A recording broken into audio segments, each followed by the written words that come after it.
ನೀವು ನೋಡ್ತಾ ಇದ್ದೀರಾ ಜಿ ಕನ್ನಡ ನ್ಯೂಸ್. ದಿನದ ಎಲ್ಲ ಪ್ರಮುಖ ಸುದ್ದಿಗಳನ್ನ ನೋಡೋಣ ವಿಶೇಷ ಸಮಾಚಾರದಲ್ಲಿ. ನಾನು ಶಿವರಾಮು.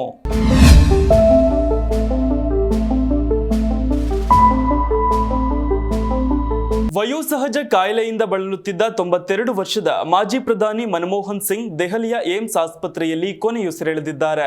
ನಿನ್ನೆ ರಾತ್ರಿ 8 ಗಂಟೆ ಸುಮಾರಿಗೆ ಏಮ್ಸ್ ಆಸ್ಪತ್ರೆಗೆ ದಾಖಲಾದ ಮನಮೋಹನ್ ಸಿಂಗ್ ಅವರಿಗೆ ತುರ್ತು ನಿಗಾ ಘಟಕದಲ್ಲಿ ಚಿಕಿತ್ಸೆ ನೀಡಲಾಗಿತ್ತು. ಆದರೆ ಚಿಕಿತ್ಸೆ ಫಲಕಾರಿಯಾಗದೆ ರಾತ್ರಿ 9:51ಕ್ಕೆ ಅವರು ನಿಧನರಾದರು ಅಂತ ಏಮ್ಸ್ ತಿಳಿಸಿತ್ತು. ಡಾಕ್ಟರ್ ಸಿಂಗ್ ಅವರು ಪತ್ನಿ ಗುರುಶರಣ್ ಕೌರ್ ಮತ್ತು 3 ಪುತ್ರಿಯರನ್ನ ಅಗಲಿದ್ದಾರೆ. 1991ರಲ್ಲಿ ರಾಜ್ಯಸಭೆಗೆ ಪ್ರವೇಶ ಮಾಡುವ ತಮ್ಮ ರಾಜಕೀಯ ಇನ್ನಿಂಗ್ಸ್ ಆರಂಭಿಸಿದ ಸಿಂಗ್ 2024ರ ಏಪ್ರಿಲ್ನಲ್ಲಿ ಅವರ ರಾಜ್ಯಸಭೆ ಅಧಿಕಾರಾವಧಿ ಅಂತ್ಯವಾಗಿತ್ತು. ಈ ಮೂಲಕ ಅವರು ಸಂಸತ್ತಿನ ಮೇಲ್ಮನವಿಯಲ್ಲಿ 33 ವರ್ಷಗಳ ಕಾಲ ಇದ್ದರು. ಅವರು 2004ರಿಂದ 2014ರವರೆಗೆ ದೇಶದ ಪ್ರಧಾನಿಯಾಗಿದ್ದರು. ಅವಿಭಜಿತ ಭಾರತದ ಪಂಜಾಬ್ ಈಗ ಪಾಕಿಸ್ತಾನದಲ್ಲಿರುವ ಪಶ್ಚಿಮ ಪಂಜಾಬ್ನ ಗಾಹ್ನಲ್ಲಿ 1932ರ ಸೆಪ್ಟೆಂಬರ್ 26ರಂದು ಗುರುಮುಖ್ ಸಿಂಗ್ ಮತ್ತು ಅಮೃತ್ ಕೌರ್ ದಂಪತಿ ಪುತ್ರನಾಗಿ ಮನಮೋಹನ್ ಸಿಂಗ್ ಜನಿಸಿದರು. ಇನ್ನು ಮನಮೋಹನ್ ಸಿಂಗ್ ಅವರ ಕುಟುಂಬ 1947ರಲ್ಲಿ ವಿಭಜನೆಯ ಸಮಯದಲ್ಲಿ ಭಾರತಕ್ಕೆ ವಲಸೆ ಬಂದಿತ್ತು. ಕಿರಿಯ ವಯಸ್ಸಿನಲ್ಲೇ ತಾಯಿಯನ್ನು ಕಳೆದುಕೊಂಡ ಮನಮೋಹನ್ ಸಿಂಗ್ ಬೆಳೆದಿದ್ದು ಅಜ್ಜಿಯ ಆರೈಕೆಯಲ್ಲಿ. ಆರ್ಥಿಕ ಉದಾರೀಕರಣದ ಹರಿಕಾರರೆಂದೇ ಗುರುತಿಸಲ್ಪಡುವ ಮನಮೋಹನ್ ಸಿಂಗ್ ಮಿತಭಾಷಿ, ವಿನಮ್ರತೆಯ ಮೂರ್ತಿವೆಂತಂತಿದ್ದರು. ಆರ್ಥಿಕ ಕ್ಷೇತ್ರದಲ್ಲಿ ತಮ್ಮದೇ ಛಾಪು ಮೂಡಿಸಿದ್ದ ಮನಮೋಹನ್ ಸಿಂಗ್ ಅವರು ಜವಾಹರಲಾಲ್ ನೆಹರು, ಇಂದಿರಾ ಗಾಂಧಿಯವರ ಅಧಿಕಾರದ ಬಳಿಕ ಸುದೀರ್ಘ 2 ಅವಧಿಗೆ ಸೇವೆ ಸಲ್ಲಿಸಿದ್ದ ಪ್ರಧಾನಿಯಾಗಿದ್ದಾರೆ. ಇನ್ನು ಜವಾಹರಲಾಲ್ ನೆಹರು ನಂತರ ಪೂರ್ಣ 5 ವರ್ಷಗಳ ಅವಧಿಯನ್ನ ಪೂರ್ಣಗೊಳಿಸಿದ ನಂತರ ಮರು ಆಯ್ಕೆಯಾದ ಮೊದಲ ಪ್ರಧಾನಿ ಎನ್ನುವ ಹೆಗ್ಗಳಿಕೆಯೂ ಕೂಡ ಮನಮೋಹನ್ ಸಿಂಗ್ ಅವರಿಗೆ ಇದೆ. ಇನ್ನು 2004ರಿಂದ 2014ರವರೆಗೆ ಪ್ರಧಾನಿಯಾಗಿ ಸೇವೆ ಸಲ್ಲಿಸಿದ ಮನಮೋಹನ್ ಸಿಂಗ್ ಅವರು ಈ ವರ್ಷದ ಆರಂಭದಲ್ಲಿ ರಾಜ್ಯಸಭೆಯಿಂದ ನಿವೃತ್ತರಾಗಿದ್ದರು. ಸಿಂಗ್ ಅವರು ಮೇ 22, 2004ರಂದು ಪ್ರಧಾನಮಂತ್ರಿಯಾಗಿ ಪ್ರಮಾಣ ವಚನ ಸ್ವೀಕರಿಸಿದ್ದರು ಮತ್ತು 2009ರಲ್ಲಿ ಅದೇ ದಿನಾಂಕದಂದು ಮತ್ತೊಮ್ಮೆ ಪ್ರಧಾನಿಯಾಗಿ 2ನೇ ಅವಧಿಗೆ ಪ್ರಮಾಣ ವಚನ ಸ್ವೀಕರಿಸಿದ್ದರು. ಸಿಂಗ್ ಅವರ ರಾಜಕೀಯ ಜೀವನ 1991ರಲ್ಲಿ ಅವರು ರಾಜ್ಯಸಭೆಗೆ ಪ್ರವೇಶಿಸಿದಾಗ ಪ್ರಾರಂಭವಾಯಿತು. ಕೇವಲ 4 ತಿಂಗಳ ನಂತರ ಅಂದಿನ ಪ್ರಧಾನಿ PV ನರಸಿಂಹರಾವ್ ಸರ್ಕಾರದ ಕೇಂದ್ರ ಹಣಕಾಸು ಸಚಿವರಾಗಿ ನೇಮಕಗೊಂಡರು. ಇದು ಭಾರತದ ಆರ್ಥಿಕತೆಯಲ್ಲಿ ಪರಿವರ್ತನೆಗೆ ಕಾರಣವಾಗಿತ್ತು. 1990ರಲ್ಲಿ ಆರ್ಥಿಕ ಸುಧಾರಣೆಗಳು, ಉದಾರೀಕರಣ ನೀತಿಗಳನ್ನು ಜಾರಿಗೆ ತರುವ ಮೂಲಕ ಭಾರತದ ಅರ್ಥವ್ಯವಸ್ಥೆಗೆ ಹೊಸ ದಿಕ್ಕು ತೋರಿಸಿದ್ದರ ಕೀರ್ತಿ ಮನಮೋಹನ್ ಸಿಂಗ್ ಅವರಿಗೆ ಸಲ್ಲುತ್ತದೆ. 1998ರಿಂದ 2004ರವರೆಗೆ ರಾಜ್ಯಸಭೆಯಲ್ಲಿ ವಿರೋಧ ಪಕ್ಷದ ನಾಯಕನ ಸ್ಥಾನವನ್ನ ಹೊಂದಿದ್ದರು. ಸಿಂಗ್ ಅವರನ್ನು ಹಲವು ಪ್ರಶಸ್ತಿ ಪುರಸ್ಕಾರಗಳು ಅರಸಿ ಬಂದಿವೆ. ಪದ್ಮ ವಿಭೂಷಣ, ಜವಾಹರಲಾಲ್ ನೆಹರು ಜನ್ಮ ಶತಮಾನೋತ್ಸವ ಪ್ರಶಸ್ತಿ ಸೇರಿದ ಹಾಗೆ ಅವರ ಪಾಂಡಿತ್ಯಪೂರ್ಣ ಸಾಧನೆಗಳು ಮತ್ತು ಜಾಗತಿಕ ಪ್ರಭಾವವನ್ನು ಗುರುತಿಸಿ ಕೇಂಬ್ರಿಡ್ಜ್ ಹಾಗೆಯೇ ಆಕ್ಸ್ಫರ್ಡ್ ಸೇರಿದಂತೆ ಪ್ರತಿಷ್ಠಿತ ಸಂಸ್ಥೆಗಳು ಅವರಿಗೆ ಗೌರವ ಡಾಕ್ಟರೇಟ್ಗಳನ್ನು ನೀಡಿವೆ. 2004 ಮತ್ತು 2014ರ ನಡುವೆ ಸಿಂಗ್ ಅವರ ನೇತೃತ್ವದಲ್ಲಿ ಕೇಂದ್ರ ಸರ್ಕಾರವು 5 ಪ್ರಮುಖ ನಿರ್ಧಾರಗಳನ್ನು ತೆಗೆದುಕೊಂಡಿತ್ತು. ಅವುಗಳು ದೇಶದ ಜನರ ಭವಿಷ್ಯವನ್ನ ಬದಲಾಯಿಸಿದ್ದವು. ಅಷ್ಟೇ ಅಲ್ಲದೆ ದೇಶದ ಆರ್ಥಿಕತೆಯ ಬೆಳವಣಿಗೆಗೂ ನೆರವಾದವು. ಆ ನಿರ್ಧಾರಗಳೆಂದರೆ ಗಾಂಧಿ ರಾಷ್ಟ್ರೀಯ ಗ್ರಾಮೀಣ ಉದ್ಯೋಗ ಖಾತ್ರಿ ಕಾಯ್ದೆ, ನರೇಗಾ. ಈ ಒಂದು ಕಾನೂನು ದೇಶದಲ್ಲಿ ವಲಸೆ ಸಮಸ್ಯೆಗೆ ಕಡಿವಾಣ ಹಾಕುವಲ್ಲಿ ಪ್ರಮುಖ ಪಾತ್ರ ವಹಿಸಿದೆ. ಇನ್ನು ಅವರ ಸರ್ಕಾರದಲ್ಲಿ ಮಾಹಿತಿ ಹಕ್ಕು ಕಾಯ್ದೆ ಜಾರಿಗೆ ಬಂದಿತ್ತು. ಆರ್ಥಿಕತೆಯಲ್ಲಿ ಪಾರದರ್ಶಕತೆ ತರುವಲ್ಲಿ ಈ ಕಾನೂನು ಉತ್ತಮ ಕೆಲಸ ಮಾಡಿದೆ. ಇನ್ನು ಆಹಾರದ ಹಕ್ಕು, ಇದರ ಅಡಿಯಲ್ಲಿ ದೇಶದ ಬಡ ಜನರಿಗೆ ಸಬ್ಸಿಡಿ ದರದಲ್ಲಿ ಆಹಾರವನ್ನು ಒದಗಿಸುವ ನಿಯಮ ರೂಪಿಸಲಾಯಿತು. ದೇಶದ ಹೆಚ್ಚಿನ ಜನಸಂಖ್ಯೆಯು ಹಸಿವಿನ ಬಗ್ಗೆ ಚಿಂತಿಸದೆ ದೇಶದ ಆರ್ಥಿಕತೆಗೆ ಕೊಡುಗೆ ನೀಡಬಹುದು ಅನ್ನೋದು ಈ ನಿರ್ಧಾರದ ಹಿಂದಿನ ಮನಮೋಹನ್ ಸಿಂಗ್ ಅವರ ಯೋಚನೆಯಾಗಿತ್ತು. ಇನ್ನು ಮನಮೋಹನ್ ಸಿಂಗ್ ಪ್ರಧಾನಿಯಾಗಿದ್ದ ಅವಧಿಯಲ್ಲಿ ದೇಶದ ಬಾಹ್ಯಾಕಾಶ ಆರ್ಥಿಕತೆಗೆ ಶಕ್ತಿ ತುಂಬಲಾಯಿತು. ಅದೇ ಅವಧಿಯಲ್ಲಿ ಇನ್ನು ದೇಶದ ಬಾಹ್ಯಾಕಾಶ ಸಂಸ್ಥೆ ಇಸ್ರೋ ತನ್ನ ಬಾಹ್ಯಾಕಾಶ ನೌಕೆಯನ್ನ ಚಂದ್ರ ಮತ್ತು ಮಂಗಳ ಗ್ರಹಕ್ಕೆ ಕಳುಹಿಸಿತು. ಈ ಒಂದು ಹೆಜ್ಜೆ ಭಾರತಕ್ಕೆ ಬಾಹ್ಯಾಕಾಶ ನೌಕೆ ಕಳುಹಿಸುವ ಶಕ್ತಿಯನ್ನ ನೀಡಿತು. ಭಾರತದ ಮಾನವ ಸಹಿತ ಬಾಹ್ಯಾಕಾಶ ಯಾತ್ರೆಯ ರೂಪುರೇಷೆಯನ್ನ ಮನಮೋಹನ್ ಸಿಂಗ್ ಅವರ ಸರ್ಕಾರದ ಅವಧಿಯಲ್ಲಿ ಜಾರಿಗೆ ತರಲಾಯಿತು.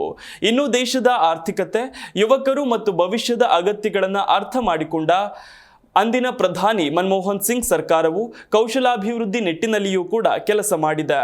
ಅವರ ಅಧಿಕಾರಾವಧಿಯಲ್ಲಿಯೇ ಕೌಶಲ್ಯಾಭಿವೃದ್ಧಿ ಮಿಷನ್ನ ಅಡಿಪಾಯವನ್ನು ಕೂಡ ಹಾಕಲಾಯಿತು.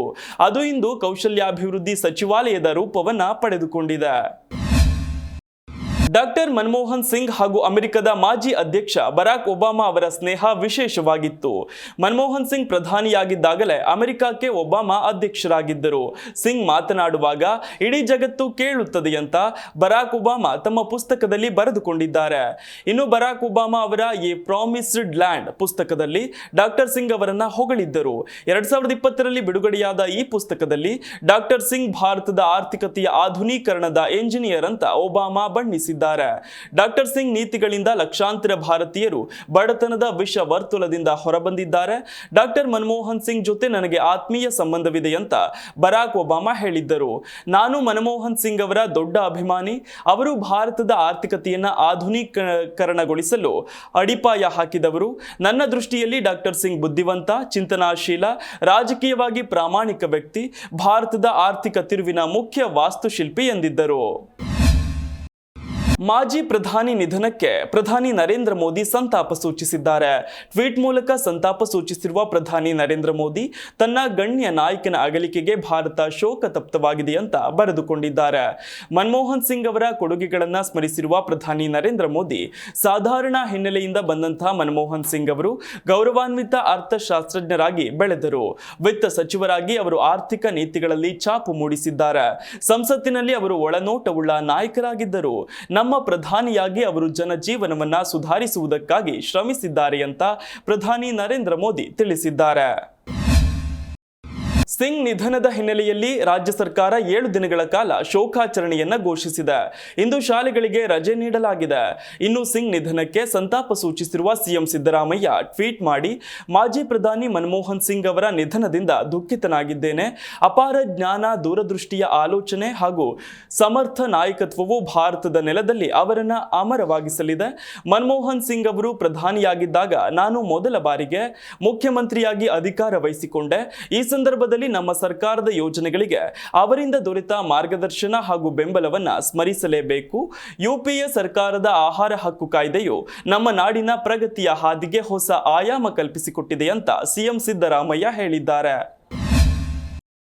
ಮನಮೋಹನ್ ಸಿಂಗ್ ಅವರ ಅಂತ್ಯಕ್ರಿಯೆಯನ್ನು ನಾಳೆ ಕುಟುಂಬಸ್ಥರು ದೆಹಲಿಯಲ್ಲಿ ನೆರವೇರಿಸಲಿದ್ದಾರೆ. ಮನಮೋಹನ್ ಸಿಂಗ್ ಅವರ ಮಗಳು ಅಮೆರಿಕಾದಲ್ಲಿದ್ದಾರೆ. ಹೀಗಾಗಿ ಅವರು ಬರುವುದು ತಡವಾಗುವುದರಿಂದಾಗಿ ನಾಳೆ ಅಂತ್ಯಕ್ರಿಯೆ ನಡೆಸಲಾಗುತ್ತೆ. ಮಾಜಿ ಪ್ರಧಾನಿ, ಆರ್ಥಿಕ ಸುಧಾರಣೆಗಳ ಶಿಲ್ಪಿ ಡಾಕ್ಟರ್ ಮನಮೋಹನ್ ಸಿಂಗ್ ಅವರ ಅಂತಿಮ ವಿಧಿವಿಧಾನಗಳನ್ನು ನಾಳೆ ನಡೆಸಲಾಗುವುದು ಅಂತ ಕಾಂಗ್ರೆಸ್ ಪ್ರಧಾನ ಕಾರ್ಯದರ್ಶಿ ಕೆಸಿ ವೇಣುಗೋಪಾಲ್ ಅವರು ತಿಳಿಸಿದ್ದಾರೆ. ಅವರ ಪಾರ್ಥಿವ ಶರೀರವನ್ನ ದೆಹಲಿಯ ನಿವಾಸಕ್ಕೆ ತರಲಾಗಿದೆ. ರಾಜಕೀಯ ಗಣ್ಯರು, ಕುಟುಂಬಸ್ಥರು ನಿವಾಸಕ್ಕೆ ಆಗಮಿಸುತ್ತಿದ್ದು ಮನಮೋಹನ್ ಸಿಂಗ್ ಅವರ ಅಂತಿಮ ದರ್ಶನ ಪಡೆಯುತ್ತಿದ್ದಾರೆ. ನಾಳೆ ರಾಜ್ಘಾಟ್ನಲ್ಲಿ ಅಂತ್ಯಕ್ರಿಯೆಗೆ ತೀರ್ಮಾನಿಸಲಾಗಿದೆ. ಸಿಲಿಂಡರ್ ಸ್ಫೋಟಗೊಂಡು ತೀವ್ರವಾಗಿ ಗಾಯಗೊಂಡು ಕಿಮ್ಸ್ ಆಸ್ಪತ್ರೆಗೆ ದಾಖಲಾಗಿದ್ದ ಮತ್ತೊಬ್ಬ ಅಯ್ಯಪ್ಪ ಮಾಲಾಧಾರಿ ಚಿಕಿತ್ಸೆ ಫಲಕಾರಿಯಾಗದೆ ಮೃತಪಟ್ಟಿದ್ದಾರೆ. 16 ವರ್ಷದ ರಾಜು ಮೂಗೇರಿ ಮೃತ ದುರ್ದೈವಿ. ಈ ಮೂಲಕ ಮೃತರ ಸಂಖ್ಯೆ 3ಕ್ಕೆ ಏರಿಕೆಯಾಗಿದೆ.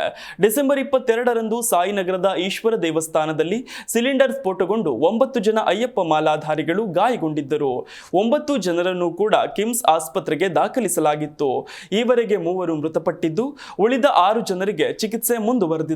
ಹುಬ್ಬಳ್ಳಿಯ ಉಣಕಲ್ ಸಮೀಪ ಇರುವ ಅಚ್ಚವನ ಕಾಲೋನಿಯಲ್ಲಿ ಡಿಸೆಂಬರ್ 22ರಂದು ಬೆಳಗಿನ ಜಾವ ಸಿಲಿಂಡರ್ ಸ್ಫೋಟಗೊಂಡು ಮಾಲಾಧಾರಿಗಳು ಗಾಯಗೊಂಡಿದ್ದರು. ಗುರುವಾರ ಚಿಕಿತ್ಸೆ ಫಲಿಸದೆ 2 ಮೃತಪಟ್ಟಿದ್ದರು. ಇಂದು ಮತ್ತೊಬ್ಬ ಅಯ್ಯಪ್ಪ ಮಾಲಾಧಾರಿ ಸಾವಿಗೀಡಾಗಿದ್ದಾರೆ. ರಾಜ್ಯದಲ್ಲಿ ಮುಂದಿನ 5 ದಿನಗಳ ಕಾಲ ಮಳೆಯಾಗಲಿದೆ ಅಂತ ಹವಾಮಾನ ಇಲಾಖೆ ಮುನ್ಸೂಚನೆ ನೀಡಿದೆ. ಬೆಂಗಳೂರು ಸೇರಿ ರಾಜ್ಯದ 21 ಜಿಲ್ಲೆಗಳಲ್ಲಿ ಮಳೆಯಾಗಲಿದೆ. ಅದರಂತೆ ತುಮಕೂರು, ರಾಮನಗರ, ಮೈಸೂರು, ಮಂಡ್ಯ, ಕೋಲಾರ, ಚಿತ್ರದುರ್ಗ, ಚಿಕ್ಕಬಳ್ಳಾಪುರ, ಚಾಮರಾಜನಗರ, ಬೆಂಗಳೂರು ಗ್ರಾಮಾಂತರ, ಬೆಂಗಳೂರು ನಗರ, ಯಾದಗಿರಿ, ವಿಜಯಪುರ, ರಾಯಚೂರು, ಕಲಬುರಗಿ, ಬೀದರ್, ಬೆಳಗಾವಿ, ಬಾಗಲಕೋಟೆ, ಉತ್ತರ ಕನ್ನಡ, ಉಡುಪಿ, ದಕ್ಷಿಣ ಕನ್ನಡದಲ್ಲಿ ಮಳೆಯಾಗಲಿದೆ. ಬಂಗಾಳಕೊಲ್ಲಿಯ ನೈಋತ್ಯ ಭಾಗದಲ್ಲಿ ವಾಯುಭಾರ ಕುಸಿತ ಹಿನ್ನೆಲೆಯಲ್ಲಿ ರಾಜ್ಯದಲ್ಲಿ ಮಳೆಯಾಗಲಿದ್ದು ಬೆಂಗಳೂರಿನಲ್ಲಿ ಇಂದು ಮತ್ತು ನಾಳೆ ಹಗುರವಾಗಿ ಮಳೆಯಾಗಲಿದೆ. ಸಂಭಾವನೆ ವಿಷಯದಲ್ಲಿ ರಾಕಿಂಗ್ ಸ್ಟಾರ್ ಯಶ್ ಅವರು ದಾಖಲೆ ಬರೆದಿದ್ದು, ಇಡೀ ಭಾರತೀಯ ಚಿತ್ರರಂಗದಲ್ಲೇ ಯಾವೊಬ್ಬ ಖಳನಟನೂ ಪಡೆಯದಷ್ಟು ಭಾರಿ ಮೊತ್ತದ ಸಂಭಾವನೆಯನ್ನ ಅವರು ತಮ್ಮ ಮುಂದಿನ ಚಿತ್ರಕ್ಕಾಗಿ ಪಡೆದುಕೊಳ್ತಿದ್ದಾರೆ. ಇತ್ತೀಚೆಗಷ್ಟೇ ಬಿಡುಗಡೆಯಾದ ಪುಷ್ಪ 2 ಸಿನಿಮಾಕ್ಕೆ ಅಲ್ಲು ಅರ್ಜುನ್ ಅವರು 300 ಕೋಟಿಗೂ ಹೆಚ್ಚು ಹಣ ಸಂಭಾವನೆಯಾಗಿ ಪಡೆದಿದ್ದಾರಂತೆ. ಭಾರತದಲ್ಲಿ ಈವರೆಗೆ ಯಾವುದೇ ನಟ ಪಡೆದ ಅತಿ ಹೆಚ್ಚು ಸಂಭಾವನೆ ಇದು. ಇದೀಗ ನಟ ಯಶ್ ಕೂಡ ಸಂಭಾವನೆ ವಿಷಯದಲ್ಲಿ ದಾಖಲೆಯೊಂದನ್ನ ಬರೆದಿದ್ದಾರೆ. ಭಾರತೀಯ ಚಿತ್ರರಂಗದಲ್ಲಿ ಸ್ಟಾರ್ ನಟರ ಸಂಭಾವನೆ ಬಹಳ ಹೆಚ್ಚು. ಆದರೆ ಸಿನಿಮಾದ ವಿಲನ್ ಪಾತ್ರಧಾರಿಗೆ 2 ಕೋಟಿ ನೀಡಿದ್ರೆ ಅದೇ ಹೆಚ್ಚು. ಕೆಲವು ಖಳನಟರಿಗೆ ಹೆಚ್ಚೆಂದ್ರೆ 10 ಕೋಟಿ ರೂಪಾಯಿ ನೀಡಬಹುದು. ಆದರೆ ಯಶ್ ಈಗ ವಿಲನ್ ಪಾತ್ರದಲ್ಲಿ ನಟಿಸಲು ಭಾರತದಲ್ಲಿಯೇ ಅತಿ ಹೆಚ್ಚು ಸಂಭಾವನೆ ಪಡೆದ ನಟ ಎನಿಸಿಕೊಂಡಿದ್ದಾರೆ. ಹೌದು, ಭಾರತದ ಅತಿ ದೊಡ್ಡ ಸಿನಿಮಾ ಪ್ರಾಜೆಕ್ಟ್ ಆಗಿರುವ ರಾಮಾಯಣ ಕಥೆ ಆಧಾರಿತ ಸಿನಿಮಾದಲ್ಲಿ ಯಶ್ ನಟಿಸುತ್ತಿದ್ದಾರೆ. ಅವರು ರಾವಣನ ಪಾತ್ರದಲ್ಲಿ ನಟಿಸುತ್ತಿದ್ದು, ಈ ಪಾತ್ರಕ್ಕೆ ಬರೋಬ್ಬರಿ 200 ಕೋಟಿ ರೂಪಾಯಿ ಸಂಭಾವನೆಯನ್ನ ಯಶ್ ಪಡೆದುಕೊಳ್ತಿದ್ದಾರೆ ಎನ್ನಲಾಗಿದೆ. ಇದು ವಿಲನ್ ಪಾತ್ರವಾಗಿದ್ದು, ಭಾರತೀಯ ಚಿತ್ರರಂಗದಲ್ಲೇ ಯಶ್ ಮೊದಲ ಬಾರಿಗೆ ಚಿತ್ರದ ಖಳನಾಯಕನ ಪಾತ್ರಕ್ಕೆ ಅತಿ ಹೆಚ್ಚು ಸಂಭಾವನೆ ಪಡೆಯುತ್ತಿದ್ದಾರೆ. ದೇವರ ಬಳಿ ಒಬ್ಬೊಬ್ಬರು ಒಂದೊಂದು ರೀತಿ ಬೇಡಿಕೊಳ್ತಾರೆ. ಆದರೆ ಇಲ್ಲೊಬ್ಬಳು ಸೊಸೆ ನನ್ನ ಅತ್ತೆ ಬೇಗ ಸಾಯಬೇಕು ಅಂತ ನೋಟಿನಲ್ಲಿ ಬರೆದು ಹುಂಡಿಗೆ ಹಾಕಿರುವ ವಿಚಿತ್ರ ಘಟನೆ ನಡೆದಿದೆ. ಹೌದು, ಮದುವೆ, ಒಳ್ಳೆಯ ಕೆಲಸ, ಶ್ರೀಮಂತಿಕೆ, ಆರೋಗ್ಯ ಹೀಗೆ ಜನ ಏನೇನೋ ಬೇಡಿಕೊಂಡು ದೇವರ ಹುಂಡಿಗೆ ಕಾಣಿಕೆ ಹಾಕುವುದು ಸಾಮಾನ್ಯ.